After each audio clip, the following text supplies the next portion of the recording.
பெங்களூரில் இஃப்தார் ஸ்நாக்ஸுக்கு இந்த ஃப்ரேசர் டவுன் ரொம்ப ஃபேமஸ் இல்லையா? ஸோ ரீசெண்டாக நானும் என்னோடய ஃப்ரெண்ட்ஸும் அங்கே தான் போயிருந்தோம். வீக் டே போகலான்னு பிளான் பண்ணியிருந்தோம். ஸோ லாஸ்ட் வெட்னஸ்டே தான் போயிருந்தோம். க்ரௌட் கம்மியாக இருக்கும், டிராஃபிக்கும் அவ்வளோவா இருக்காதுன்னு. அன்றைக்கி ஆஃபீஸ் எனக்கு 4 மணிக்கே முடிஞ்சிருச்சு. 4 மணிக்கு வீட்டுக்கு வந்து கிளம்பி ஃப்ரேசர் டவுன் போனேன். என் பிளேஸ்லேருந்து ஆல்மோஸ்ட் 45 கிலோமீட்டர்ஸ் பக்கம் இருந்துச்சு. 1.5 ஹவர்ஸ் ட்ராவல் இருந்துச்சு. ஒரு 6 o'clock போல் ரீச் ஆகிட்டோம். 6 o'clock போல் போனப்போ பார்க்கிங்க்கும் இடம் கிடச்சிச்சு. அவ்வளோ ரஷ்ஷாகவும் இல்லை.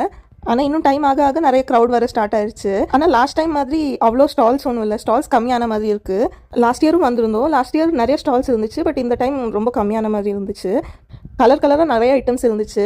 லைக் நாங்கள் கொஞ்சம் ஐட்டம்ஸ் வாங்கினது கலர் மட்டும்தான் வேறு இருக்கிற மாதிரி எனக்கு ஃபீல் ஆச்சு. பர்சனலாக டேஸ்ட் எல்லாம் ஒரே மாதிரி இருக்கிற மாதிரி ஃபீல் ஆச்சு. டேஸ்ட்டும் நல்லா இருந்துச்சு. அப்புறம் சிக்கன் ஹலீமும் மட்டன் ஹலீமும் வாங்கினோம். எனக்கு பர்சனலாக சிக்கன் ஹலீம் ரொம்ப பிடிச்சிருந்துச்சு. ஆனால் ஃப்ரெண்ட்ஸ் நிறைய பேருக்கு ஹலீமே பிடிக்கல.